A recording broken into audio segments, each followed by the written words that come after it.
live any second, okay, guys? Oh, yes, you are my soul redeemer. My soul redeemer. Oh, Lord, and I'll forever declare your praise. You are King of kings and Lord of lords, God of Israel, ruler of all, there is none above.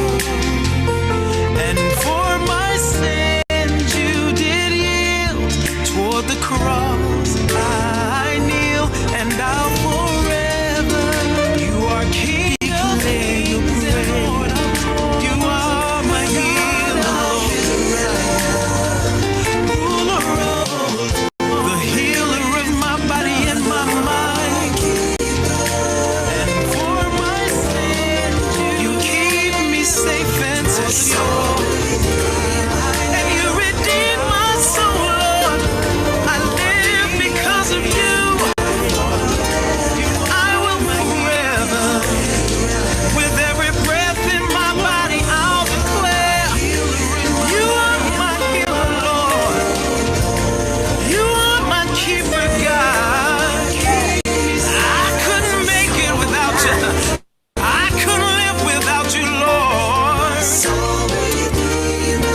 Hey, and I'll forever, forever and ever declare your praise, oh God, as King of kings and Lord of lords, the God of Israel, the ruler of all. There is no name above your holy name, God. For my sins you paid the price. Upon the cross you sacrificed, and I will forever. Oh, King of kings, Lord of lords, you are the God of Israel. Hey, there's no other name above you. For my sins you paid the price. When you laid down your life, Lord, I will forever. Oh, King of kings, Lord of lords, the God of Israel, ruler of all. Yes, yes, for my sins you did yield. Toward the cross I kneel. I will forever declare your praise, Lord, forever and ever. For the rest of my life, I will give you praise. Hey, for the rest of my life, I'll praise your name.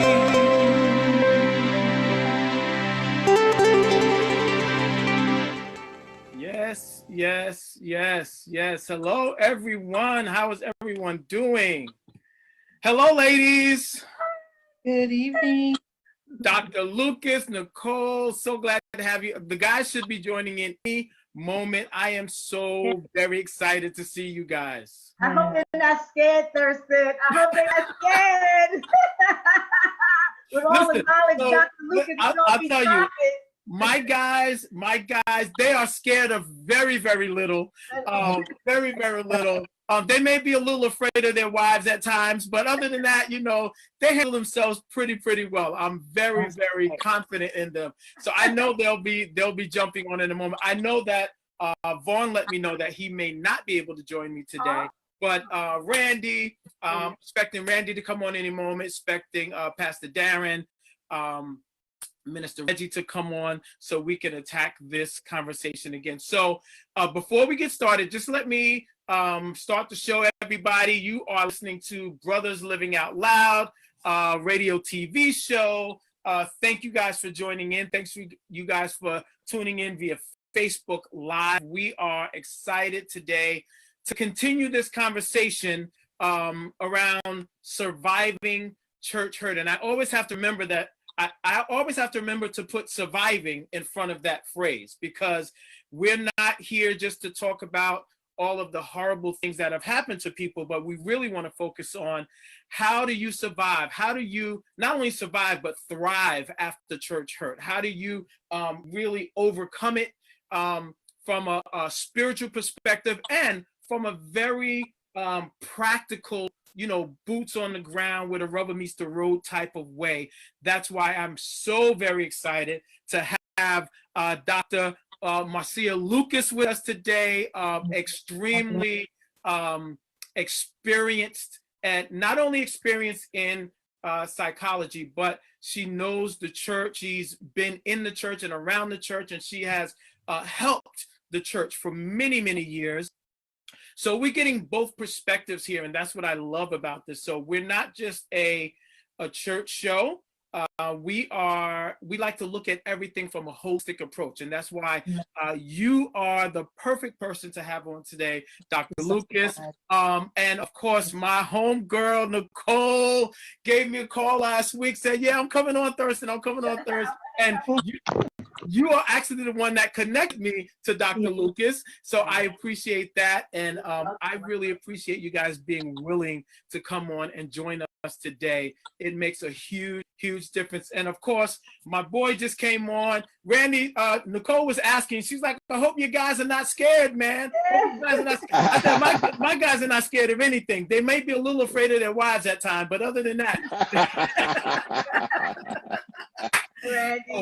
So I told her I knew you'd be on there. Good to see you, brother. Very good to see you. Nicole Carolyn Walker Pittman is saying hello to you online. So it's great to see you. And Dr. Lucas, when I announced that you were going to be on the show, I started getting so many friend requests on my page. And then, hey, Dr. Lucas, Carolyn Walker Pittman says hey to you. Well, to be friendly. Exactly. It definitely pays off in the end, having good relationships, the way that you interact with people over years, it comes out. It really pays off. So I really do. I appreciate you guys coming on. And so I don't know if you guys had a chance to listen to what we were talking about last week, but it was a very interesting conversation.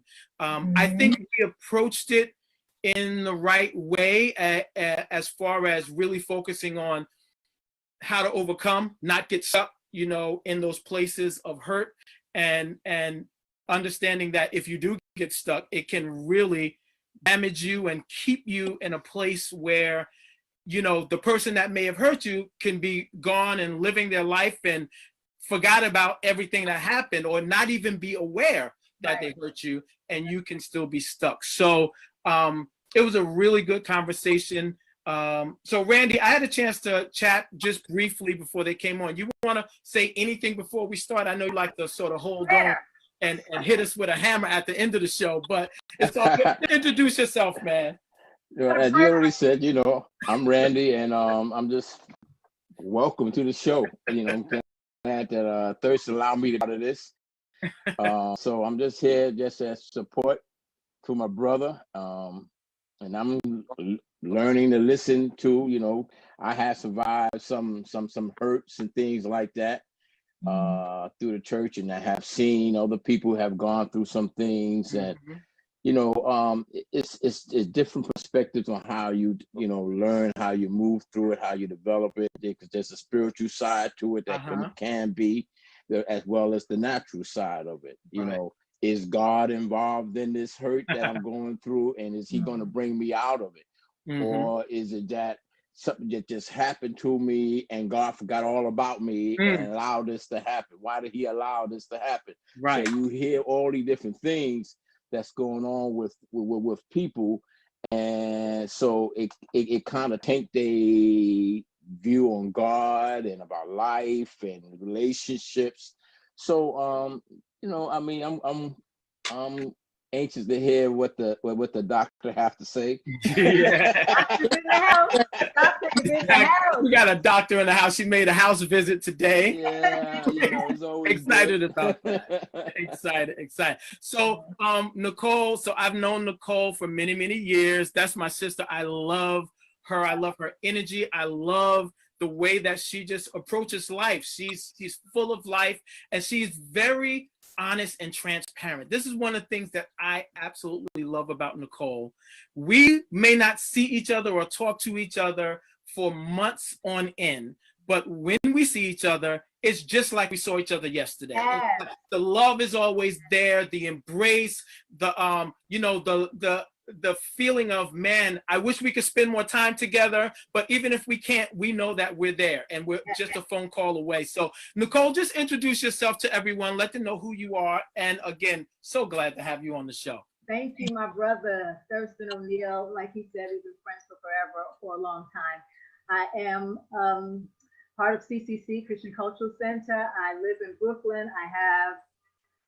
I know Dr. Lucas because she was once my professor at Nyack College in the grad program of the AGSC, Alliance Graduate School of Counseling. So I do have a master's degree in counseling, certified life coach. And like you said, I do love life. I love God. And I'm learning how to love people better. Thanks to Dr. Lucas being my mentor and a host of other folks. I'm learning. I used to love people a lot when I was in the world. Oh yeah. Now it's a different level and understanding of It is. what it means to love. And I'm struggling, Randy, I'm struggling. You'll be all right. You know, just as much as I need the grace and the love in return, I need to learn how to do it for others as well. So I'm here to share. I tell you, Nicole, I'm nervous. I have to say I've been toiling. Okay.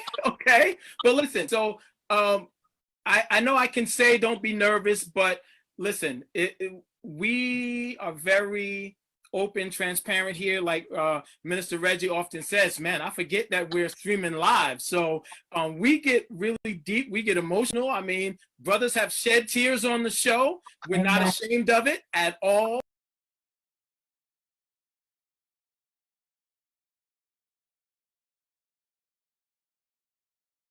We are not.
I can't list it all, but I want to introduce you to everyone. Please introduce before you do, Uh-huh.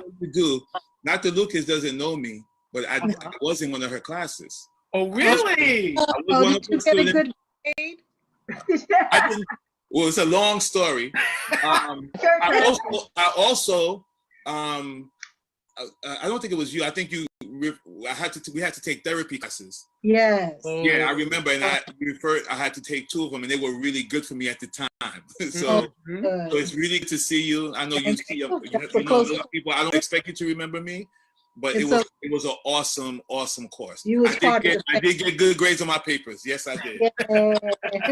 Good job. Gratitude.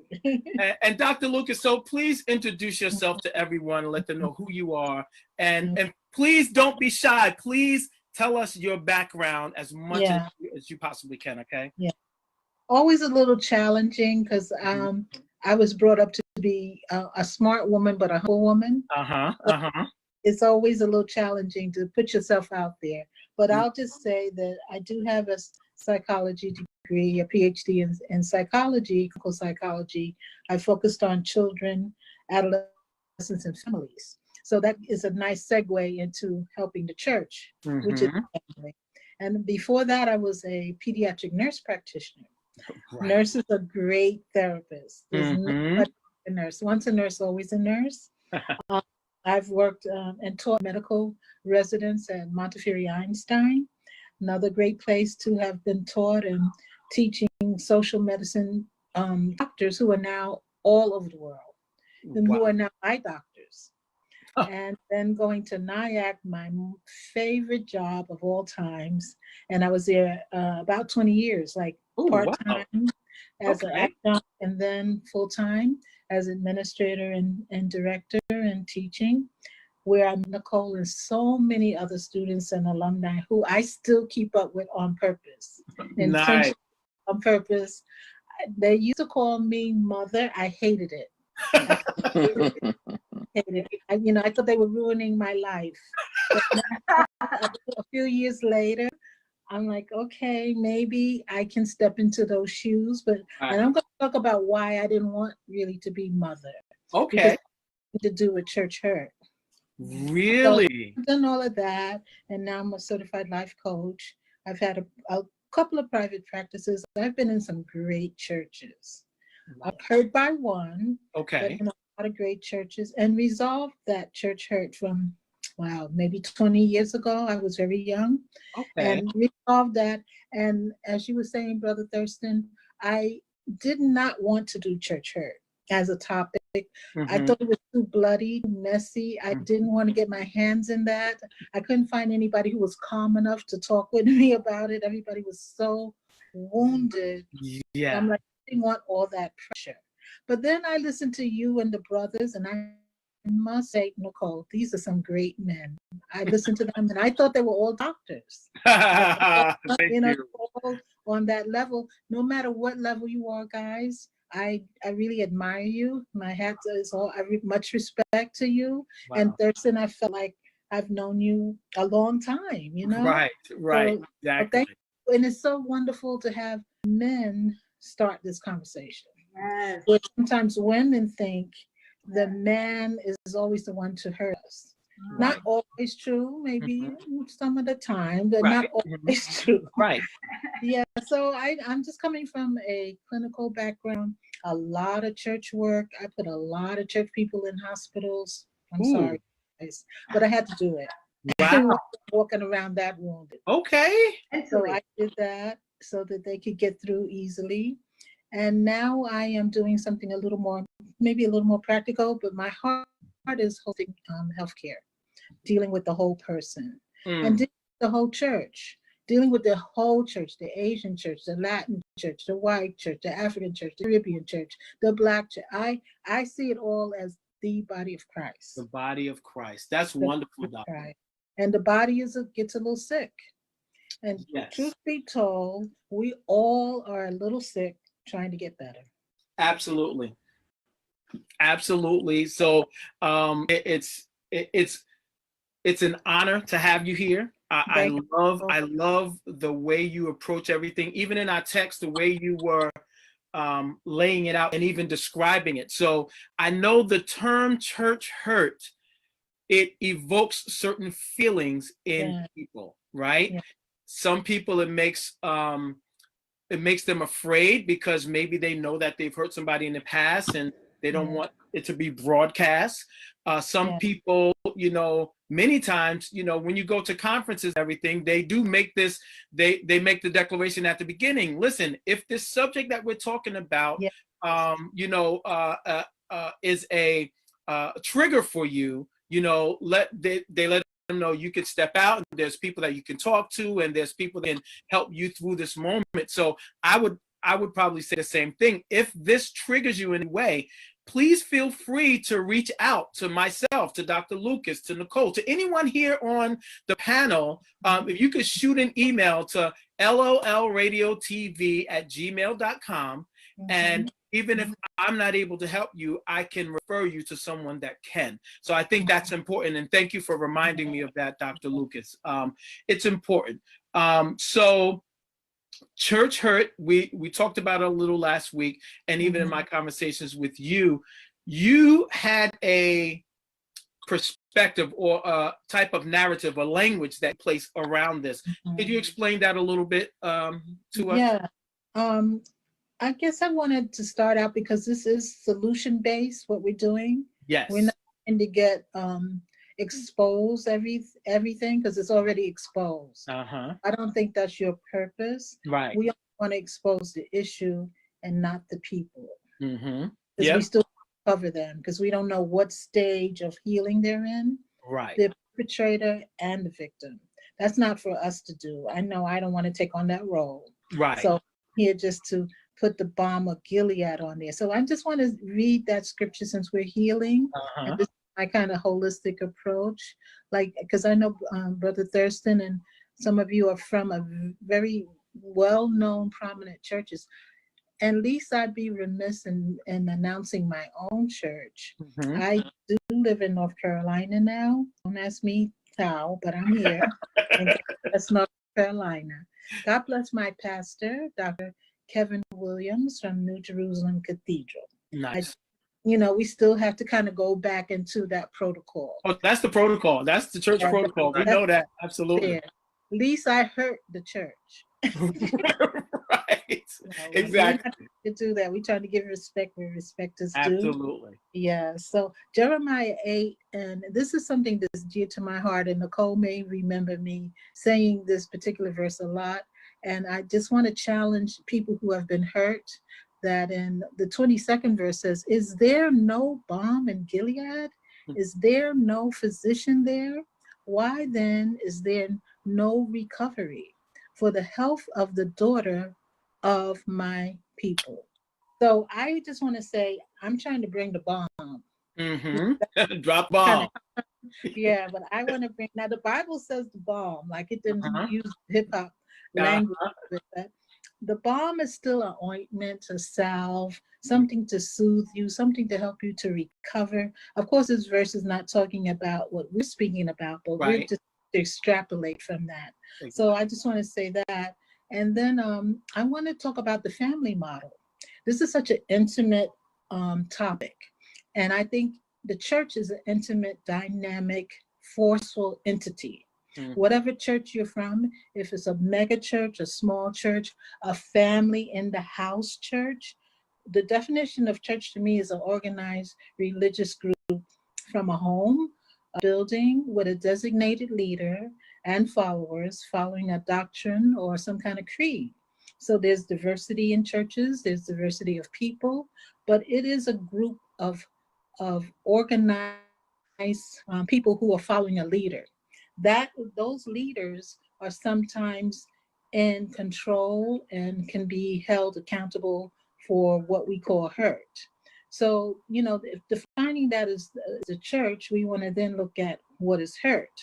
So hurt can lead to pain, and pain can lead to anger, and pain can lead to sadness, to anxiety, and even depression. So if we look at it from a holistic point of view, which my brother loves to do, then it's emotional, it's physical, it's spiritual, it's social. So it is cyclical, and it's not linear. That if I get hurt in one area does not mean that I'm not hurt in every single part of my life. Right. Yeah, so we need to look at every area. That's our holistic model. And NIAC, we taught it as the biopsychosocial spiritual model. So that's a model from family medicine counselors use. But I also wanted to say what Brother Thurston is speaking about is the family. So if the church is a family, and it is, the church is a family, if it's functional or dysfunctional, it's still categorized as a family. So if we all come into the church from a family of origin, which I have hardly any family, if any, but I one time did have a family, and I was coming into a church that I actually helped start. And we won't, go into any kind of disclosure, but all of us have family of some point. Right. So if we come into the church recognizing the pastor could be a father image or a mother image, the elders could be my uncles and my aunts, the congregation can be like my siblings. So we come into it from that point of view, even if we're not conscious. I expect you, pastor, if it's a man, to be like my father. We may not be conscious of that, and that's walking on some dangerous territory. Yes. Or I don't expect you to be like my father because he was abusive. So then we put that upon the pastor, or if the pastor is a woman, because we have both genders now. So I don't want you to be like my mother, who I'm still wounded from. So when you think of it like that, it helps us put kind of a frame to why is this so hurtful? Because this is my father. This is my mother. These are my siblings. They're my cousins. They're my nephews. They're the whole generation. They're the tribe. Right. They would use that term now. This is my tribe, and I'm bringing my tribe on my back to my church. Knowing how heavy that baggage is, how much I was not healed from my own family. Now I'm bringing it into the church. I'm expecting to be healed, or I'm expecting you. How about my family was perfect? I'm coming from an almost perfect family. So I expect you, the church, the perfect pastor, the perfect family, to be just like my family. Yep. When you don't come up to those standards, I'm hurt. How could you? Yes. How, with unmitigated gall, could you not be as good as my dad, or not be as sweet and embracing as my mother? So when you don't come up to that, I'm hurt. Yep. And that does happen. It may not be fair, but that's real life. Why I was saying I didn't want to be the mother, because just in case in my places where I was teaching, I become hurtful to anyone, I don't want their mother stuff to come up. And I'm not married. I don't have children, and I want to be the good mother and the nurturer and the shepherd. So I always want to be thought of in a good frame. So that's why, and I can say this openly because she doesn't mind. The mentor of all mentors of all the world is Bishop Jacqueline McCullough. Oh, nice. Who is my mentor. But you know what? She will whip me and heal me and set me back straight. And if you're listening, Bishop, I love you. You could beat me tomorrow.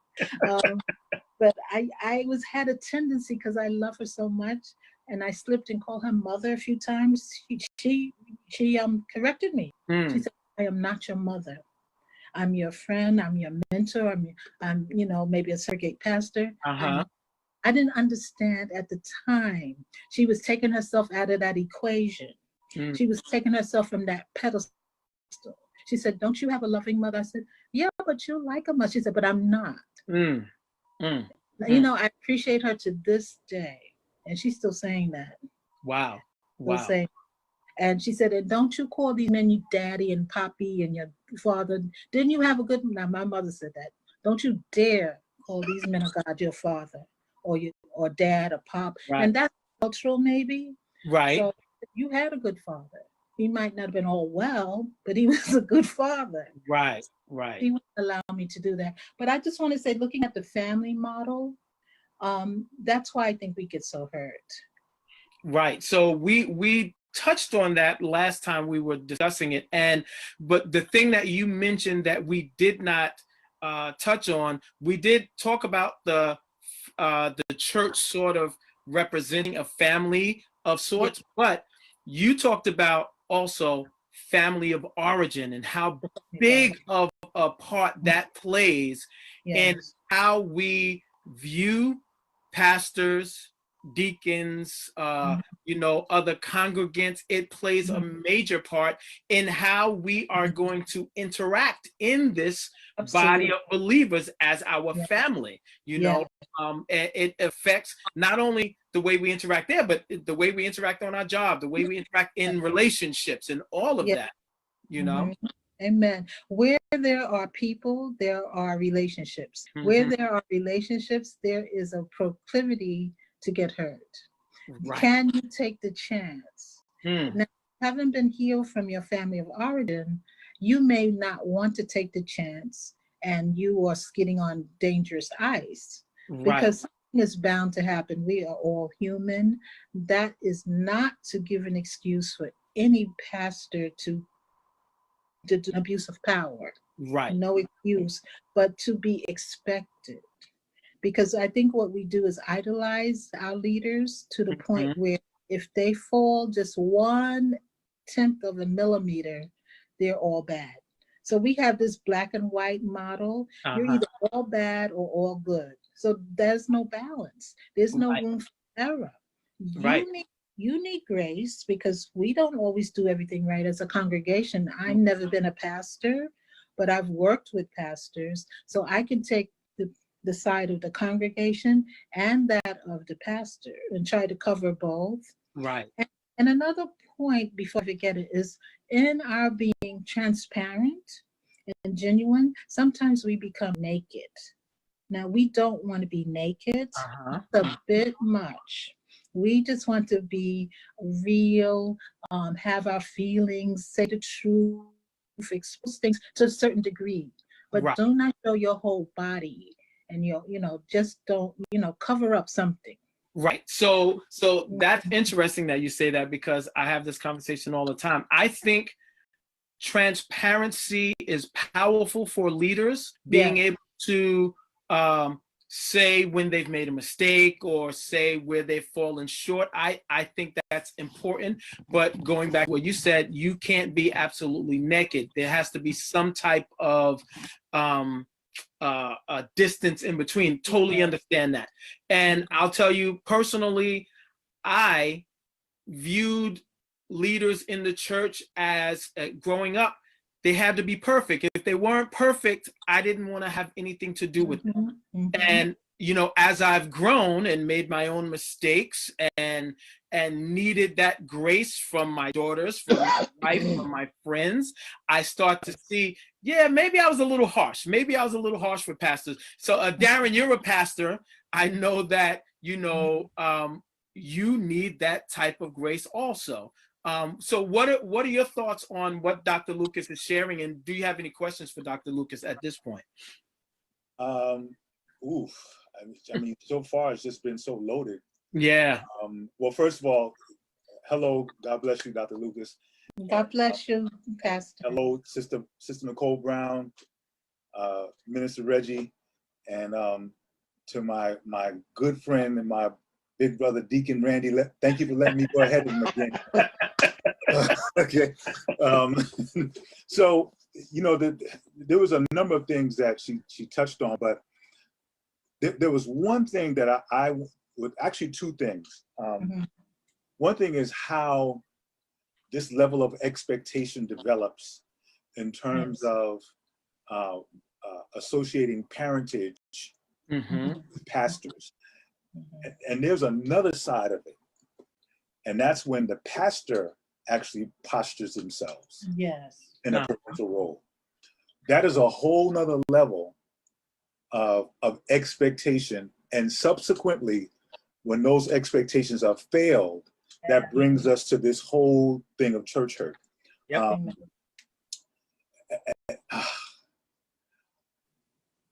To respect the boundaries that we have put in place as far as being sure we don't scandalize, vilify, and all that kind of stuff. I would have to say my experience is along those lines. Okay. And let me say this.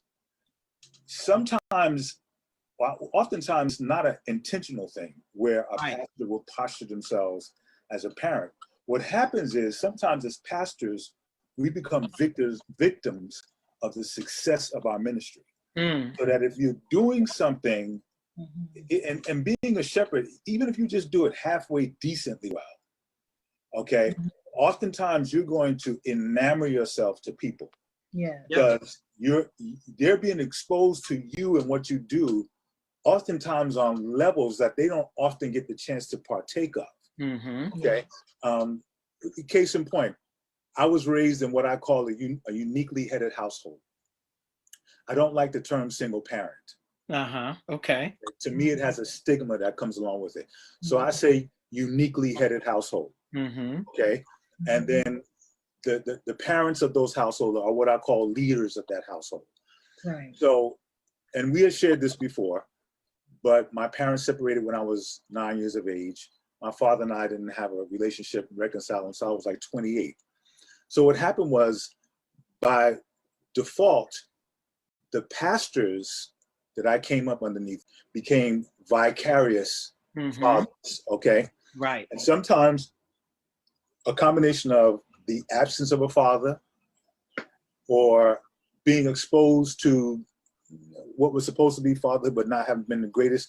Now I come to a pastor, like one of our pastors, he kept a certain amount of cash. And after every service, he took pride in giving money to the kids.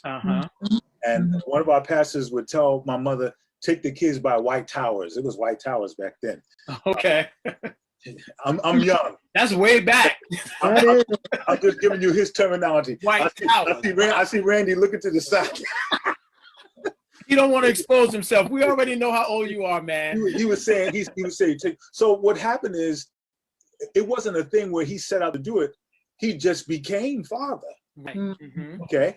And then there were some others that actually presumed to be regarded that way. And by virtue of the level of what they did on the level, and it wasn't even all about perfect. Sometimes they just went beyond what we were exposed to. Wow. There's a tendency for us to,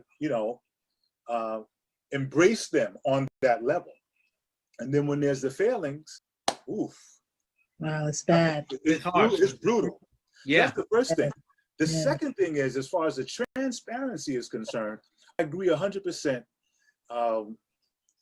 At least leave on a t-shirt. Right. At least leave on a t-shirt. Yes, sir. But then, and I want to say this without coming across the wrong way, but sometimes there's not enough transparency. Right. Yeah, absolutely. Yes. Okay. Yes. We got to find the balance. The balance. Now, I don't agree with transparency so that you can have a license to be reckless. Yes. Right. You're right. I'm just a man. I'm just. No, as a leader, there is a higher level, a higher standard that you have to walk on. But as pastors, and that's my reality, and subsequently as leaders, we have to learn how to use transparency to help with the authenticity of our ministry and our leadership. Yes. I love that. So what do I mean by that? So that, like you said, Thurston, and I think Dr. Lucas said also, when I, as a leader, I mess up, I should really be the first one to own up. Right. Amen. Right. Should be the first one to own up. And what I've learned in the 20 years of pastoring is to create an atmosphere, an environment of, listen, I'm not God. I'm not Jesus. I need him just like you do. Right. I think I shared with you all the story of what happened to me when the Lord told me about how he chooses leadership. Did I share that? I believe you did. I believe you did. Yeah. And so the truth of the matter is, those of us in ecclesiastical leadership, Jesus has actually chosen the worst of the bunch. When you look at the scriptures, he chose the worst of the bunch. Peter was an attempted murderer. He missed the guy's head and got his ear. You understand what I'm saying? Right. So, right. So what happens is, you have to learn how to use that to your advantage so that you don't create an unreasonable atmosphere. And we're talking about reasonable versus unreasonable expectations. And I think that's oftentimes what happens. And I believe, this is my conviction, that it becomes the responsibility of the pastor to guard that, to find that balance. And it's going to be different because every relationship has its own rhythm. So it's going to be different from congregation to congregation. So once you understand the mechanics and the nuances of your particular congregation, then you have to learn the degree of transparency that's going to work to maintain your authenticity. Now, you know, Dr. Lucas, you know, if I was to ask you a question, I feel like a preacher now. If I was to ask you a question, yes, from your particular, and I like this phrase, biosocial-psycho-spiritual model, like that. So what would you say to pastors, having been in the position that you've been in? Okay, I'm going to be somewhat jaded because I've been a congregant and a pastor. I've been both. Okay, but for someone who's been a congregant and worked with pastors, it's going to be a little bit different. What would you say to us pastors in terms of some real practical things that we could do to help with this whole church thing? So on two levels. Number one, is it, and I think I know the answer to this, but I just want to hear it professionally. Is it possible to prevent church hurt at all? Okay, strange question, right? But I want to present it to you from a professional standpoint of view. And then, as pastors, what are some real practical, not spiritual, practical things that we can do to, at the very least, minimize? I don't know if you can eliminate church hurt, for some of the reasons why you said it, but I just wanted to throw it out there anyway. To minimize church hurt and some real good responses, you know, that pastors should have when that happens. You know, what would you say in those things? What was your first question? Is it possible to? So hard, I missed the first part. Is it possible? Is it possible to, from a pastor's perspective, To stop church hurt? to eliminate church hurt from a pastor's perspective? I believe so. We are still human beings, and so we're in this flesh suit. So the possibility of something happening is real, but I think it can be limited and expiration date put on it, and some boundaries, and I'm going to talk about boundaries in a minute, be around your sheep, because you are to protect us to a certain extent. Like you said, you're not God, and neither should you put yourself in that place, and neither should we as a congregation allow you to be put in that place, because we all have a personal relationship with Christ. So having said that, how you can prevent that is all, and I learned this from some very good single brothers who were pastors. They were wise in that when they were speaking to women, especially single women, but it's also true of married women, if I be real and transparent here, who were coming on to them, if I could just use that vernacular. So they always had somebody around them, basically other men, sometimes other older women, to hold everybody accountable and protect everybody. They never spoke to anyone in private unless it was a very confidential issue, and they had a little window in the office in case of, it was like the being in the FBI or CIA kind of situation, or a red button under the desk. There was always some kind of a way out. Right.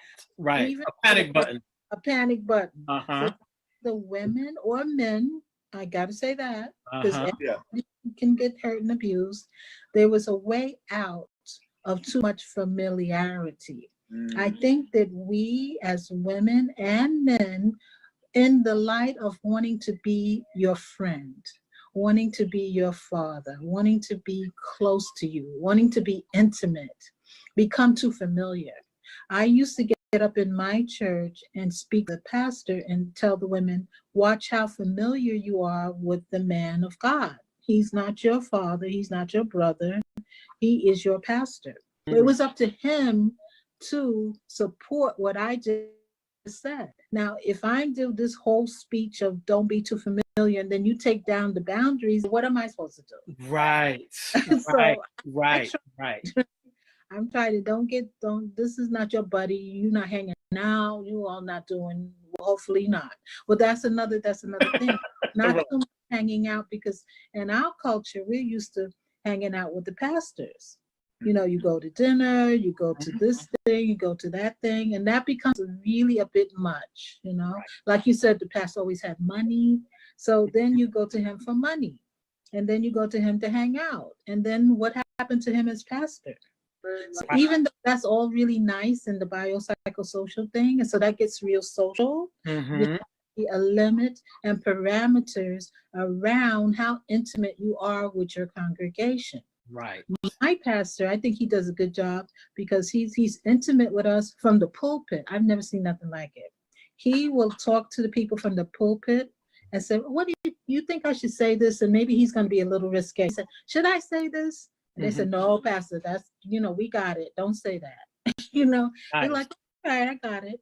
So that's one form of him being intimate without being in your face on a one-on-one. So you can be socially intimate, but when church is over, he's like out. He's going to shake your hand. He's out, because there's too many women and men wanting to be with him. So, and I think I answered that, and I'll get to boundaries.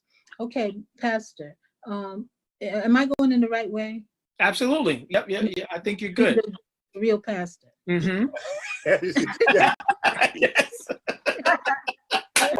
Well, this is the pastor of the call. But yes, you're going. Yes, please. I'm soaking it up. I'm soaking it in. Yes. Okay. Yes. Okay. And see, that's another thing we do. We got all kinds of accolades and titles, because that makes us feel good. My pastor is a bishop. He's a doctor. He's the chaplain. He runs the community. So how wonderful is that? Right. I want to be right with him at all times. That's not a good look. Not a good look. So be careful of that. Now, talking about boundaries, this is probably where the tire meets the road. If you're from a family where the boundaries were questionable, like boundaries start in the family, and they help us develop relationships, how to navigate life, how to navigate intimacy, how to have loving relationships, or how not to. So in a family that is too rigid, those boundaries are so tense. They're like the rubber band theory. If you stretch it a bit, it breaks. So it's not good to hold anything together, because it's too tense. So if you're from that kind of household, even if you're the pastor and your boundaries are so tense, people are not going to like you. So you'll have the trouble of church hurt, because you may be so rigid that you hurt everyone. Because you're just too tight, you're too wound up, you're too offensive. So that's one type of boundary, and then the people are offended easily, because they're from the same background. Right. Yes, they're from the same background, so they are breaking. You as a pastor are breaking, and they as a congregation may be breaking. So that's one scenario. The other scenario may be the boundaries is too flaccid. It's too loose. It can't hold anything together. It's unstable. It's too familiar. So be careful with people who are coming from that background. Maybe they're from the foster care system. Maybe they're from what you call the elite parenting, just one person parenting. So whatever type of background they're from, they didn't have a system of who do you speak to, how close do you get, boundaries in terms of your body, how close do you get to the men and women of God in terms of touch. That's very important, because some people have been physically abused and raped and molested. So that's why I, and Nicole could speak to this, was always kind of careful of how I hug people. They thought, I'm a nice person. Everybody know that. I'm a nice girl. But I also keep people a little bit at bay, and I don't give them full body hugs. And men, I suggest, pastors, deacons, and all y'all, be careful how you give these hugs. Because there's a lot of lonely women and lonely men. And just that touch can start an ignite a flame that maybe was put out, and you started it again. You didn't know. You were being loving. A lot of you guys are so loving and nice, and we just want to hug you and kiss you and rock you on our laps and all that foolishness. As Dr. McCullough said, all that foolishness. Nah, man. So listen, Dr. Lucas, that is something I think that we have been taught. For us that are from or familiar with CCC, Pastor Menard talks a lot about how he has created boundaries. Yes. But the thing that really popped in my mind was, when you're counseling a woman by herself, you're making sure that either your door is open and there's someone right outside your office. So there's certain things you put in place to make sure that you are walking and your actions cannot be considered, even though you're not doing anything wrong, you don't want it to be considered in the wrong way. I think so for me, everyone that knows me knows that I keep my wife and my daughters very, very close to me. You see me, you're going to see my wife or my daughters right there with me. They create for me a safety net, a boundary. So whenever I'm interacting with anyone, they're right there. They're being introduced. Yes, this is my wife. This is my daughter. Blah blah blah. Right. And I think that's very, very important. It's something else I took a note about. I want to come back to, but I want to make sure that we give Nicole a chance to chime in on everything that she has heard so far. Also. On Nicole. Wow, there's so much. Okay, I don't know if you can hear me. I can hear you. Yes. But there's so much that Dr. Lucas has spoken about. But one thing I wanted to make a distinction is that there's a difference between transparency and vulnerability. And I've heard Dr. Honoria, one of our ministers at the church, speak on that in terms of can be transparent without being vulnerable, which is what everyone has been touching on, and learning the balance to doing that well. As far as church hurt, so many people come from so many different places of being hurt that sometimes it's hard to figure out how to begin healing, where to go to. I feel as though it'd be less church hurt if there was more church help. People that you can, because that's another thing that we create is a network. We create this tribe of people where I felt in my own personal experience, they sometimes not having gotten to know me, not speaking to me, not talking to me directly to find out or learn of my heart, it feels alienated. And I don't do anything. I think we might be losing you, Nicole. Is everybody having trouble hearing? Yes, I'm hearing going in and out. She's going in and out. Right. Yeah. We'll come back. I think we got the gist of what you were saying, but we'll come back to you, Nicole, once our connection is better. Gene, I saw you pop up. Great to see you, brother. Great to see. I'm gonna come. Hey, great to see everyone.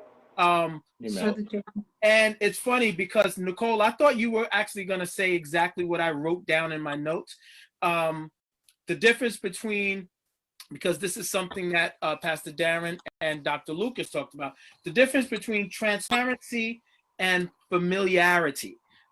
So I believe that there's a difference because, and it was a great what you said, Dr. Lucas, about how your pastor creates this feeling of intimacy or familiarity or transparency from the pulpit, but that's different from a one-on-one familiarity when you have to interact with people after services, or like you said, when you're going to dinner, or or you're just living your regular life, because pastors, they got to go to the stores also, and when someone from your church bumps into you, you don't want to create such a familiarity where they're feeling like, oh, this is my best friend, right? because it affects the way you're able to speak into their life with Amen. spiritual authority. That's my thought. Minister Reg, what are your thoughts, man? Oh man, as Pastor Darren said, Dr. Lucas, you said so many things, and I believe that even in just you sharing when you opened up, I think if people were listening, they were being healed. There was a couple of principles I was trying my best to remember. I was trying to look them up. Maybe you brothers can remember. Pastor shared years ago that not every great intention translates into, and I forgot the rest of it. I forgot what word he used. But I was thinking about, so Dr. Lucas, you said something to me that brought me to where, and Pastor Darren kind of brought it up, where I work with youth. I work with a lot of young people. And the intimate setting that I have is step team. So we're very, very close. But that I did have challenges to this day. I would have challenges when people would say, like when Father's Day would come around. I don't have any children. So people would say to me, "But Reggie, you have children. You're a father to many." And I understand it, but I also know that I'm really not their father. Right? That's what I struggle with. So I wouldn't say anything to people because I know they were saying it from a good place, but I also didn't want to, in my mind, even though I felt like I have made the mistake, and I don't regret it. I had to learn from it. I did make the mistake of stepping into father roles, right? And I understood why that was. There were times when I felt it was necessary, but there were times when I understood why hurt entered. Yes. Because of unspoken expectations, right? And you kind of shared that where, and my wife really, my wife and I talked about that. And we talked about Joseph. When we started talking about church hurt, my wife would bring up Joseph a lot in terms of the hurt that went on in that family. That church is a family dynamic. And so when you kind of shared, when you opened up, it made me think and rethink how I do ministry with our youth in terms of how I present myself, how, the balance between transparency and vulnerability. Again, and what I was talking about was unspoken expectation, where I was the one that would, if I would tell the kids, if you're hungry, you don't have anything to eat, make sure you let me know. Right? Only because I knew some kids would be hungry and they would be too embarrassed to ask. Yes. Right? I could have did it a little differently, but I learned from that. Not that I wouldn't offer those services, but it's how I did it. Right. So just listening to how you framed, especially the word expectation, right? What expectations people come with, in terms of, like you said, elders being uncles and aunts and father figures and siblings. We come with that. And so when an expectation isn't met, then some unhealed damage will come and we'll place it on that. And the church hurt becomes a little bit more intense. And so it just really made me go back and really think of some of the ways that some of the kids who would come back to me years later and they said, "Reg, this hurt me, that hurt me," and I would be confused. I was like, "Wow, I thought I was there," and the fact was those times I wasn't there because the expectation was that I would always be there. Right, and that's kind of like the that was on me. That was a position I put myself in. Instead of kind of teaching them that, God is really the one who's going to be there for you all the time. Right. As opposed to whenever you need me, just call me. And that's that. So now when the expectation came for me to be there and I couldn't for whatever reason, I hurt entered. So those are the things that kind of came to me, and that I had to say, okay, wow, God, this is good. Because you know what we all do, Brother Reggie? That's excellent. We can all enter in that codependency We don't mean to, but Yeah. sometimes some of us are a little more raw, and we do want you to be totally dependent on us. That's control and manipulation. But what you're doing, you didn't intend to do that. And me as a woman, I don't have children either, and I don't have a husband. I don't have family. So everywhere I go, I try to create family. Now, sometimes that works beautiful for me because everybody's my sister, everybody's my brother, they have some part of my family tricky. And I have to watch that. But that's coming from my only child thing. And not having anybody to call family. So even me as a therapist, definitely got to watch that because it does go into codependency. And people, who doesn't love that? My professor is my mother. Who wouldn't love that? But that's so wrong. Right. So it's funny that you say that, Doc, because even in my counseling, because, okay, so I've worked with a lot of young adults, from adolescent to young adults, and they come from homes where there is a missing parent or there was some abuse, and me being able to connect with them in that way and sort of stand in that space for a moment so they can get their feelings out or say the things that they need to say. I find it helpful, but you're right. It's teetering on that codependency. And how do you expect them? You don't want them to be dependent on this relationship long term, because you're not there long term. You're not supposed to be there for the rest of their life filling that position. You're helping them deal with whatever they went through, that once they leave you and they're not in sessions with you anymore, they can continue to grow and build upon whatever you've done in that room together. And it's the same way, like from what I'm hearing, same way with pastors or leaders.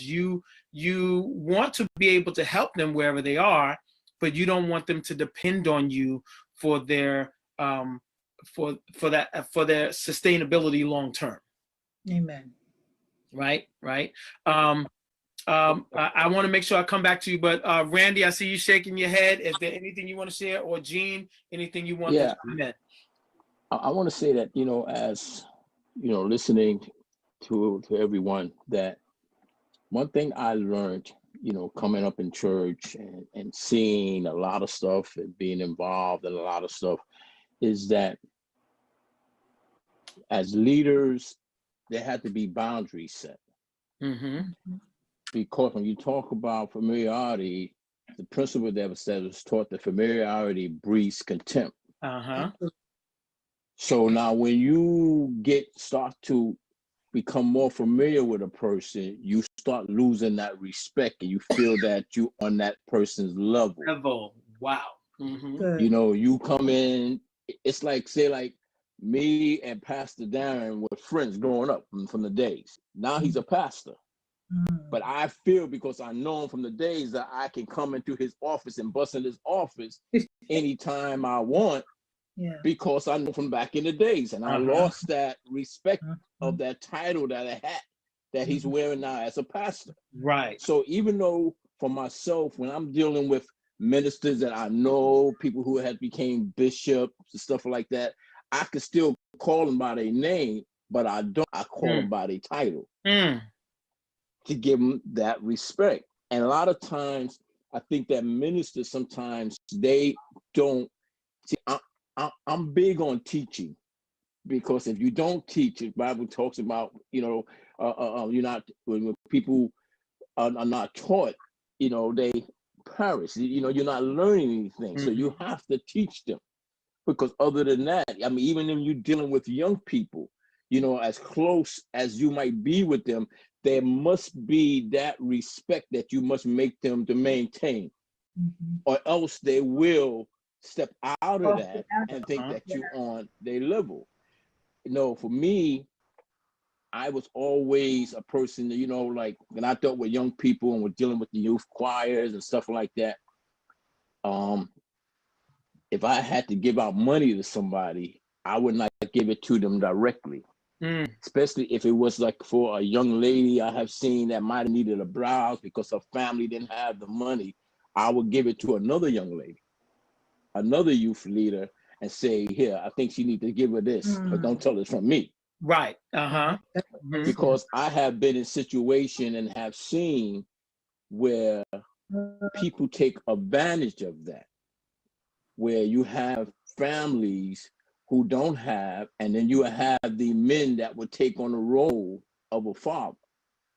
And then that son or daughter, or that son mainly, will start getting involved in that. And next thing you know, they caught up into something, because everybody motive is not always not pure, man. pure and true. Right. And so now they into something, because this guy, it's like he's taking on that role of that father, buying him an Easter suit, taking him here, taking him there. Now he feels that he has the right to speak into it, and the mother kind of like backs off. But I saw the danger in that type of stuff that happened to young people. So I was always kind of like leery as far as teaching and sharing. You know, you got to be careful when even when you let your children go and be around other people, other adults. You must understand their character. You must understand no people who you dealing with and who's around your kids. Absolutely. I mean, because it's a dangerous in that. So I always looked at, you know, how, you know, as leaders, because, you know, like you said, you know, we like the praise. You know, we like the praise. We like the accolades. We like all of that kind of stuff. We can play humble all we want, but we like it, because if somebody don't give it to you, you get upset. So exactly, Randy. And I'm being real. You like it. There's a danger in it if you don't learn how to give that thing back. So that's why I'm always believe this way, that I say that if you're going to give man this much, you must give God this much. You can never give man more than what you give God. Right. Because it's my thing is, it is he who has made us and not we ourselves. And the creature is never greater than the creator. So you must always remember that and stay focused on that thing, and make, like you said, and build boundaries and make sure you protect yourself. You know, me and you always talked about it, Thurston, about how you got to protect yourself.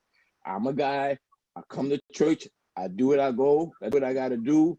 And by the time they start saying Jesus is Lord, my car is packed up.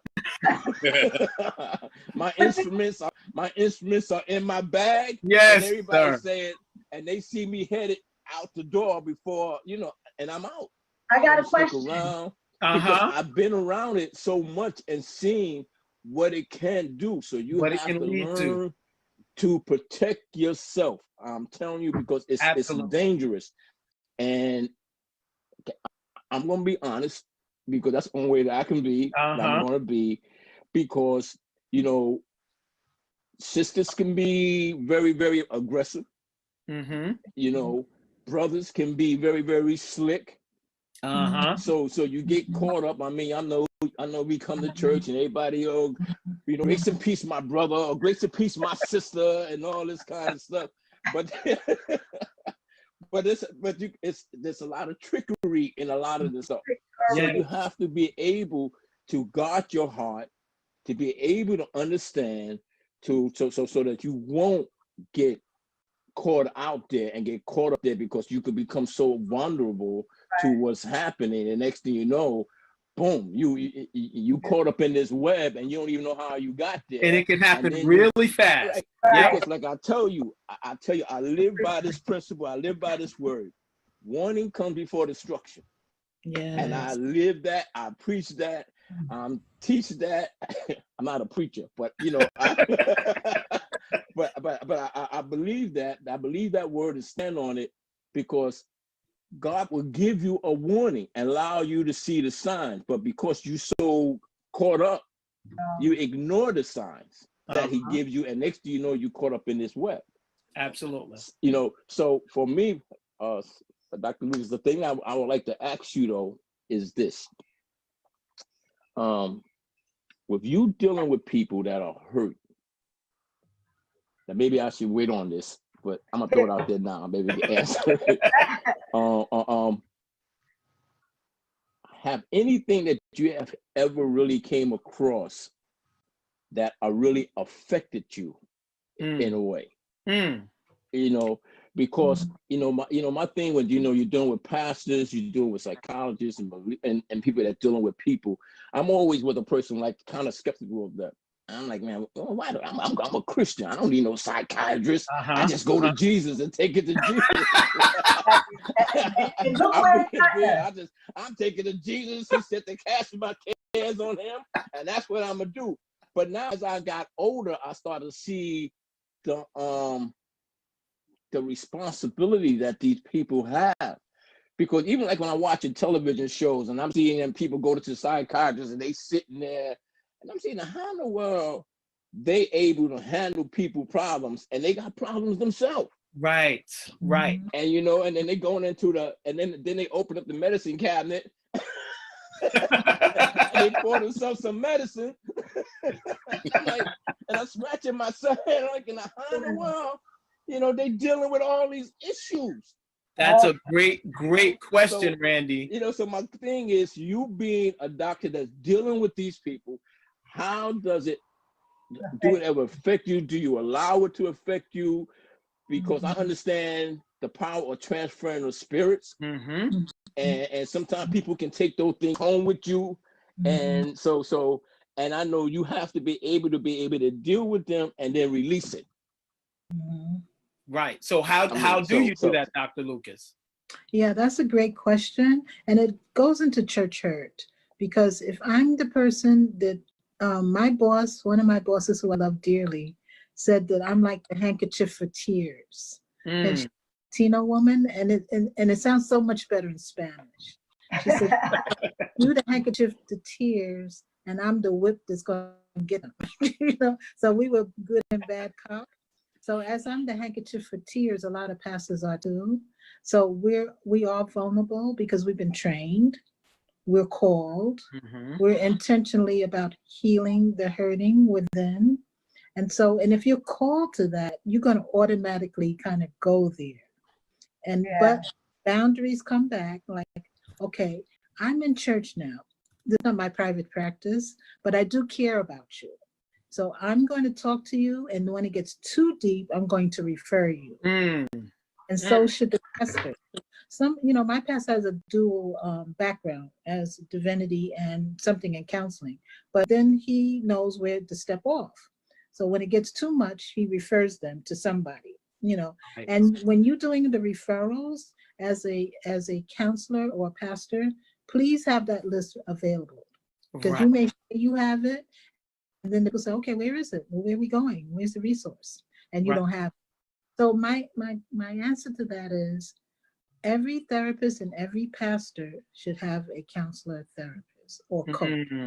Because where are you going to put all of that? Yes, we pray, but you need somebody to practically speak into your life and say, maybe you're burnt out. Maybe you have given too much of yourself. Maybe need a vacation and not a staycation. Are you thinking about how many women you're talking to, how many single lonely women you're talking to, how many young boys who are not sure of their identity you're talking to? So do a analytics of the people you're talking to and see how many of each group you're talking to, and when do you need help. Talking about pills, I'm not against medication. I think it's good if you are in a place of dysfunction and you just cannot take it anymore. You may need a short course. So my next book, I didn't even do the first book, but one of my books will be A Pill and a Prayer. A pill in the what? A pill and a prayer. A pill and a prayer. You might have to do that. I'm just saying, if you're in a space where you just can't get out of it, and just for a short amount of time, and I'm going to try to weave this back to church hurt. So if you're dealing with women or men who've been hurt or you hurt them, please realize that they may need a counselor. And it's not you. You already hurt them. So now to try to step off is not so easy, because now you already hurt them. And you do, like the pastor said, you do have to own that. Own it. Yeah. I did hurt you. I'm sorry, and don't continue to hurt them. Hurt them, Right. right. Right. I think Nicole wanted to jump in. Yes, Nicole had a question. Yeah, so much in the space of time, just in terms of, you know, we hear the term hurt people, but it shouldn't end there. When are we going to stop hurting people and become more healed people so we can help heal people? Because Amen. that's what the church is meant to be, you know, Yeah.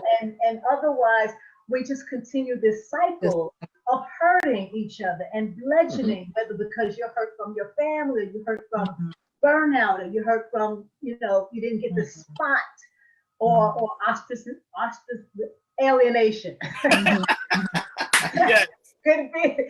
Yes. Know, so I think, you know, like Dr. Lucas is saying, just in terms of having outlets outside of, maybe more professional outlets, outside of your spouse and just your friend, because it's beyond their pay grade oftentimes, you know, and prayer. We know God has instituted prayer from beginning to end, but how about praying to find someone that can help you, just like you would a doctor? That's it. People have their preferences of airlines that they like to take. Why? Because of this, that, or the other. Right. You may pray before you get on the plane, but you're still getting on the plane to get to the destination. How about you still want that pilot to know what he's doing? Right. You know, exactly. and the same thing goes for therapy, counseling, psychotherapy, or what have you, that we take care of everything from the neck down, and even some things in our neck. We'll pop a pill for a headache or migraine or eye ache or toothache, earache, but we're not doing anything with the mental capacity. And therefore continuing the cycle, and we know it's generational. Yes. Generational from slavery. But we can't keep blaming slavery. We look at it, but what are we doing differently? And I think this is a great platform, and I commend all of you brothers for just being willing, because this is such a courageous step. Thank you to you, Thurston, and thank you to you guys who said, okay, I'm willing, because it is so sensitive to my heart in fresh ways and in some stale ways, but just because I've had to learn from when I first got saved, maybe 20 something years ago, the Holy Spirit said to me, you were tainted by the world, but not tainted by the church. Because I didn't grow up in the church. So I didn't know what that really looked like. But I thought I escaped the world. And he revealed that to me earlier. But in another point, he said to keep your eyes on me. Keep your focus on me. Because maybe there were some revelations of certain things happening, and I'm still very young and very tender, very green, very vulnerable. And I'm thinking, oh, I made it out. It's almost like I don't know if this is true, but like leaving the single life into the marriage life and saying, I'm on the market now, and now I'm going to be in bliss, not realizing that there's work. Absolutely. And the same thing went for the church. I left the world and was like, oh, good. Now everybody in the church is going to be this healed and wonderful. And I didn't know psychology. I wasn't in counseling or didn't do any of those things at the time, but I thought I had escaped something so horrific that just entering into the church, we were all going to be Jesus lovers for real. And I did forget, and sometimes being utopic and optimistic in thinking that we are all still humans. Right. I had to learn that along the way, but see God also as a protector. But I want to say this to a point of what Randy said. God had to be more of my protector than me just self-preserving myself, you know, in a self-preservation mode. Right. Why? Because I found later that we so protected, nobody can get in. Nobody can talk to you after church. Nobody, like everybody's suspect to hurt you. And that's not necessarily true. And maybe I felt that way, that people think I'm suspect. And I'm not perfect, but if we got to know each other, just leave it like, nah, you know, or whatever. But we run it. We take it off because we don't want to get involved with that. But then we lose the facet of community when we're Yes. so protective and we're now suspicious Yep. Yes. rather than, in community in helping each other. And Yeah. even Right. if I'm not in your ministry, did you even have a conversation with me to know if I'm that slick chick that you think is coming for you and your husband? No, I'm not that person. But and learning what my integrities or anyone's integrities are, Right. to see Right. that, given that opportunity. Yep. I'm sorry, cut somebody off. No, I just wanted to. No, go ahead. There's something I want to say, but go ahead. Go ahead. No, I was just saying, yeah, Nicole, we bring all of that stuff with us to the church. We bring, like, the thing that always fascinates me, like, okay, I grew up in the church, but there's a lot of people that did not grow up in the church and came to the church later in life as adults, already being hurt, already being through different things. And then they come to the church, like you said, thinking that, oh, okay, this is great. Okay, I'm around people that love Jesus, and they read the Bible and they love people, and this is wonderful. And then you roll up on that sister or brother that's greeting you on Sunday that had a bad morning, like we said, had an argument with their wife or husband on the way to church, and they're not so loving anymore, and just sit down here and get to your seat. No, you can't sit there. You got to move here, or whatever. And it's like a shock. It's like, wait, what's going on? These people are supposed to love me. Right. Everybody's supposed to be nice. Right. Listen, I've had times where someone disrespected my daughter in the church. Okay, she was coming to where I am. I serve. I'm behind, and she was coming to where I am, and just the way they sort of asked her, or the way they responded to her when she said, "Oh, my dad's Thurston. I'm going to see Thurston," and I forget exactly what was said, but when she finally got to me, she was really upset. And this particular Sunday, I was going to handle the situation, whatever that means. You had any guns? Did you have a gun with you? Right? Come on, Thursday. But you know what? It was Elder Shaw that was nearby. He heard what happened, and he stopped me. He said, "I'm gonna go handle it for you. Right? I'll take care of it," because he could see the way that it was escalating, that it wouldn't have been a nice situation. And I always appreciated him for that. And I know that Elder Shaw is not. Elder Shaw just has this way about him. I knew it was going to be handled, right? He wasn't going to go knock anybody out for me, but I knew he would handle it in a way that I would be, that me and my daughter would feel like she was taken care of, right? So, and he did, yes. right, that she was going to be taken care of. But we have to realize that the church is not just full of people that are floating around loving Jesus. That's not the reality. And church, Thurston, that's church help. That's what I'm talking about. It won't be so much church hurt if there was some church help. If there's church us help. looking out for each other, whether I'm in your ministry or not. Right. If you know my character, my integrity, who I am as a person, you're not inclined to go against me or just leave me out there like a lone sheep. Exactly. That's the feeling sometimes of church. Yeah. So, Jean, I'm going to go to you, and then I'm going to go back to the doctor, because if I don't get off on time today, I'm going to have some home hurt, because I actually have plans for after the show today, and I promised my wife I would get off at a decent time today, but I want to make sure that I give you a chance, Jean, to chime in, and then Dr. Lucas, I'm gonna come back to you so you could really, anything that you wanted to share, I want to make sure that you get to share it today, okay? All right, Jean, it's on you, man. Yeah, I did have a quick question for Dr. Lucas. Again, thank you for letting me come in late. I was listening to something that Reggie said about when you're in that role as a youth leader, you deal with young people and the expectations. What do you do in a situation that, on the one hand, I understand not having a young person expect too much from you. What do you do? Let's say hypothetically, a young person who may be missing a parent in the home, they do come to you and let's say they invite you to their graduation. So in that split moment, you don't want to get too close, but in saying no, you might third no that they heard.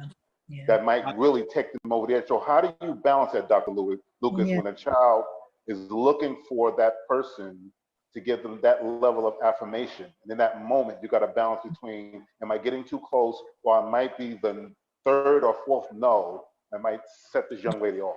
That's a great question. That is. And in that situation, that's a need for, like you said, validation, affirmation.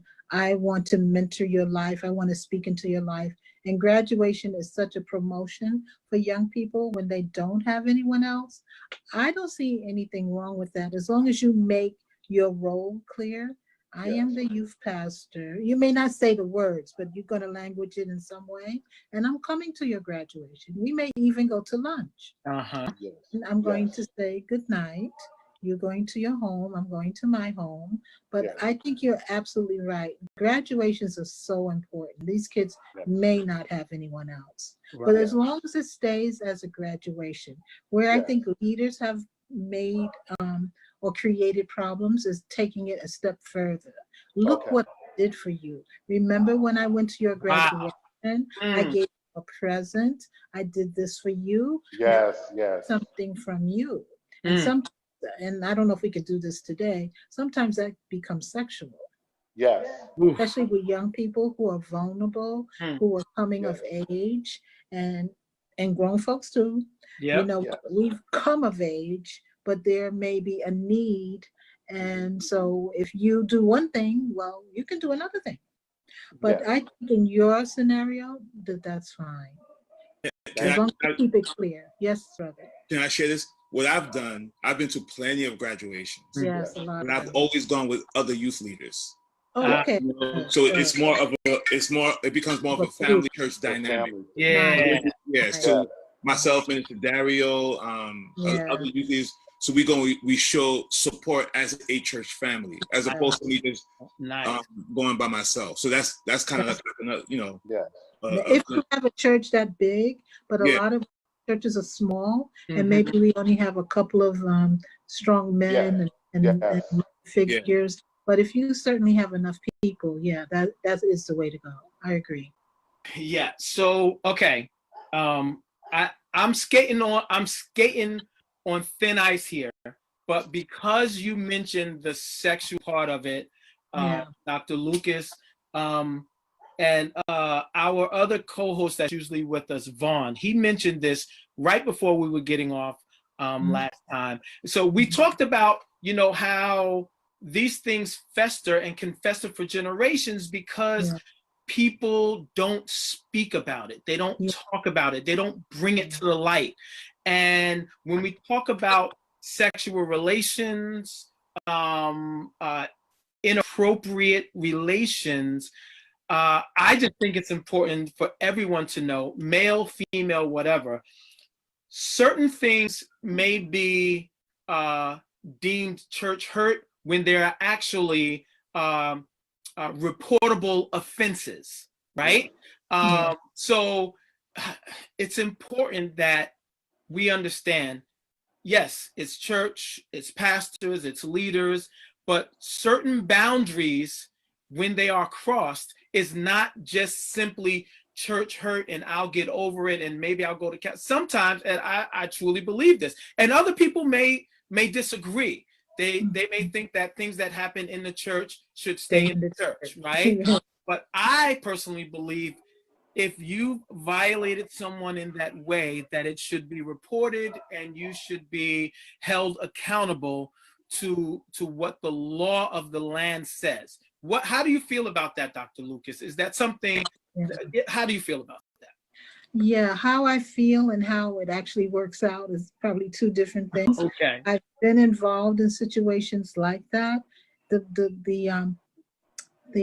problem comes when the power is so much and the power of the person who has been the perpetrator is so high on the chain that people are, just like in domestic violence, that people are afraid to come forth and say, oh, the pastor or the elder molested me. Right. And then what am I going to do? I'm going to be I'm going to be thrown out of the church, and nobody's going to believe me because who am I, and what's going to happen? And so a lot of that comes on the victim that I'm afraid too.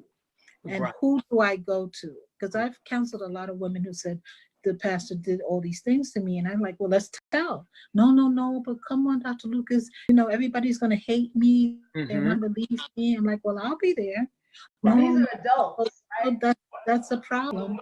But you're right. Sometimes this is a criminal offense. But exactly how to go about that, I think that needs maybe another conversation, but it should be told, and it can be told early, because it usually is not that one offense. It usually has mounted up over the years. Exactly. Like there's a pastor in North Carolina who said, she's from Brooklyn. She was molested by her pastor from the time she was 12 till she was in her 20s. That's a long doggone time. And she couldn't say anything. She didn't know how to. She didn't have voice for it. So that is an issue that I think we do have to deal with. How to address that today, maybe another time. But let's be honest of the elephant in the room. And young boys being molested by men and by men. Exactly. Yeah, it's a big discussion, and I definitely want us to come back to it because I personally know people with these stories, and they've held on to it. They haven't pressed charges, not only just pressed charges. So I don't want to go overboard on that. I personally believe charges should be pressed when those things happen, but they haven't even gotten help for themselves because, like you said, Randy, that's not something that is promoted. Going to a psychiatrist is not something that's promoted widely or hasn't been promoted widely in the church. Normally, the pastor takes on the pastor role, the counselor role, the support role, the father role. They are, they take on all these roles, and they're not really trained in that way to be able to handle that. So I think it's important that we all understand when something is bigger than us, and being able to refer them to someone, and creating a culture in our churches where people are not afraid to talk, say something. Because can I just say something as a pastor?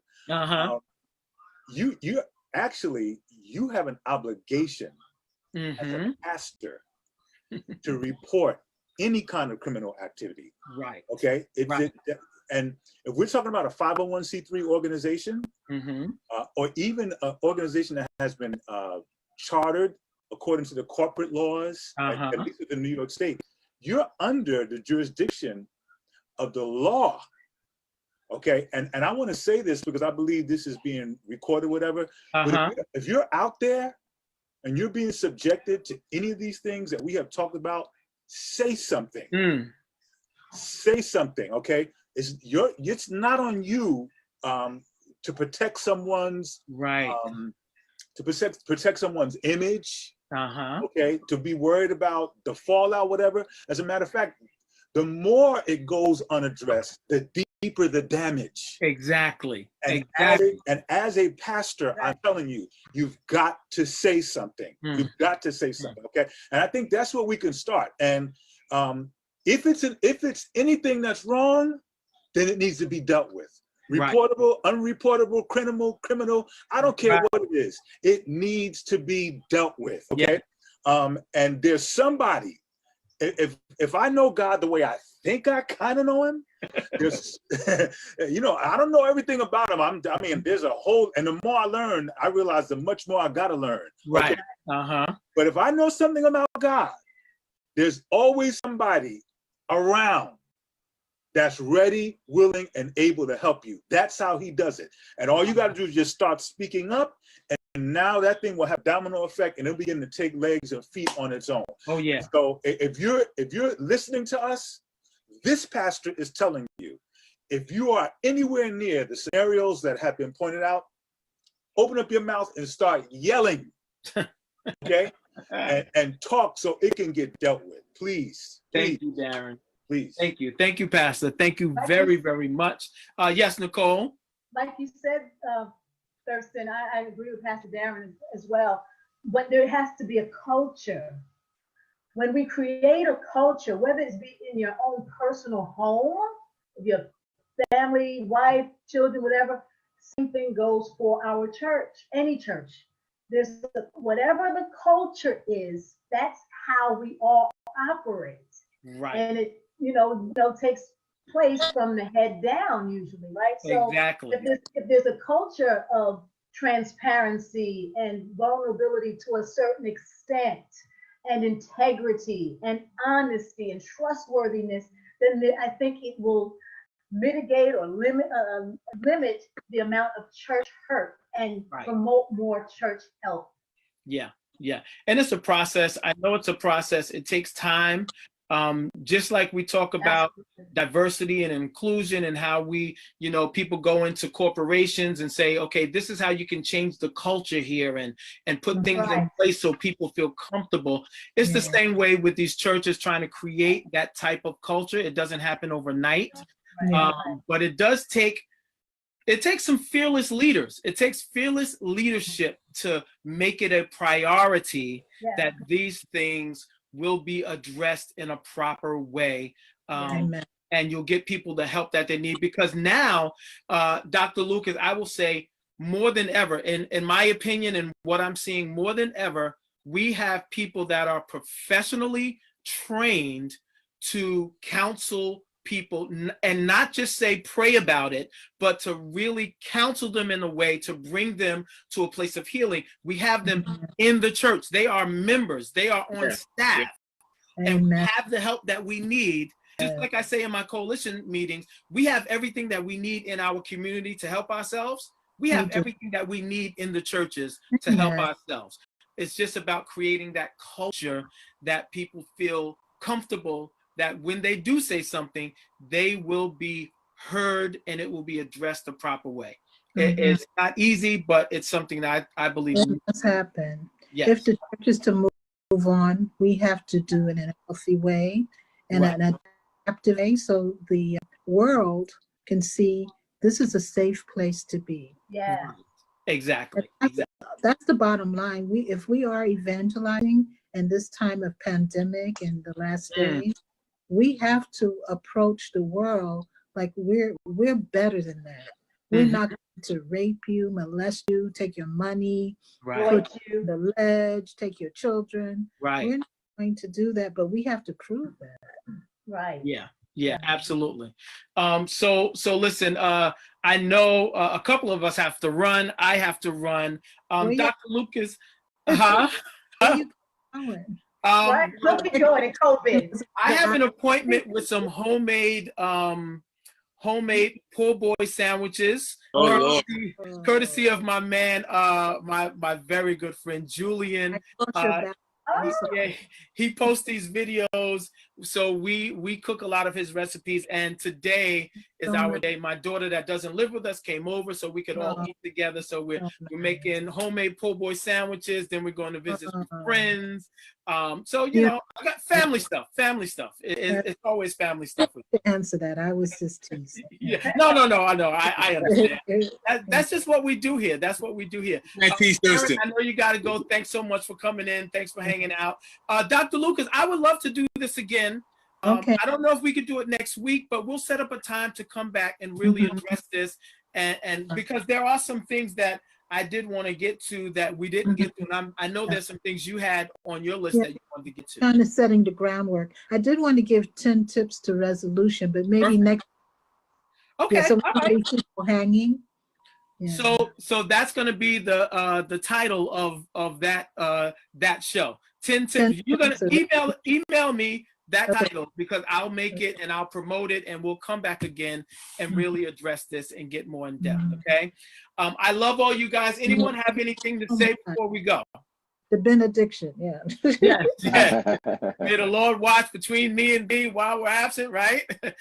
That's the old school bit. Oh, you came to church late. You might not know about that benediction. Have you heard that before? I've heard it throughout some time, All right.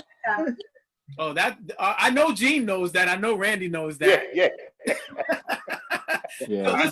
I just want to say thank you. Dr. Lucas, it's so great to see you again. You too, my brother.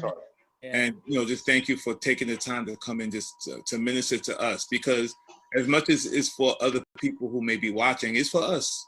Yes, No. yes. I said it years ago. He said two things. I shared it last week. He said the church was perfect until people came. Absolutely. And the other thing that he said was, Lord have mercy. The world is one big psychiatry ward. See, we all need therapy. We all do. Yes, we do. I have okay? Exactly. You okay? no shame. Yeah. So just thank you. Thank you for your presence. Yeah, absolutely, my pleasure. This is us. We are the church. This is The us. church is This we is need to write our own play. This is us. absolutely. So I love you guys. Hold on Nicole, one second, Dr. Thirst. Lucas, thank you so much for coming. Yeah. I'd just like to say that I want to thank her for help building my faith in psychiatrists. Which I'm not. But in whatever you do, your time. Call me on the down low. Right. Yeah, because it's always been like that kind of thing with me, with people like, why? Yeah. And a lot of the time, because the way the church has shaped your memory and the thinking and stuff like that. So when you grow up in the church like that, it's kind of like shaped your thinking. So it's good to know that you There's have plenty good people like me. It's not just me. So I took that pedestal right away. So listen, it really does mean a lot. I love your approach. I love your balanced approach to this, not only this subject, but to people, to helping people. I can only imagine, sitting in sessions with you or sitting in the classroom with you with that type of balanced approach. It really does normalize this to our people, not just the church, but the Black community overall. We really need it to be normalized so we can get the help that we need. And it takes people like you, Dr. Lucas, Nicole, it takes people like you guys with that better understanding of where we come from and knowing the church intimately and still doing this type of work. I think it's phenomenal. So thank you so much for joining us, for being a part. I look forward to having you back again so we can discuss this even more. Guys, I love you all. Thanks again for coming on. And Nicole, I look forward to seeing you again soon. I'm sure we'll talk soon. We'll give each other a call, okay? Absolutely. Love you guys. Man, where's the Dr. Reverend pastors? Oh, Pastor, he had to run. He had to run a little early. Man, I respect them. Thank you. Thank you very, very much. So guys, listen, have a wonderful, wonderful week. We'll talk during the week. I'm sure I'll talk to each and every one of you during the week. And we'll be back again next week. All right. Love you guys. Have a great week. All right, man. Randy, Nicole, love you guys. All right. Love you. God bless. Excellent. That was a great show. So everyone that's listening, everyone that came on Facebook, thank you guys so much for hanging in there with us. Thank you guys for chiming in. We look forward to having more conversations like this. Special thanks to Dr. Lucas for coming on and blessing us, for being a part and just sharing her wisdom, her expertise, her experience. It makes a huge difference in how we view the church and how we view church hurt and how we overcome it. So I just want to thank you guys. And I want to encourage you guys to log on to go check out the YouTube page. That's everything is LOL Radio TV, YouTube, Facebook, Instagram, all of that, LOL Radio TV, and chime in, listen out for the podcast that's coming, and send us emails. Email lolradiotv@gmail.com so we can get more involved, hear your questions, hear your concerns, and also hear about what you want to talk about, what you want us to bring to this platform, what you want us to really discuss. And I'll look to bring in professionals, other lay members, other people just like you, so we can discuss it more in depth. So I love each and every one of you. Thank you for joining in, and we will talk to you guys next week. Have a wonderful, wonderful week, everyone. God bless.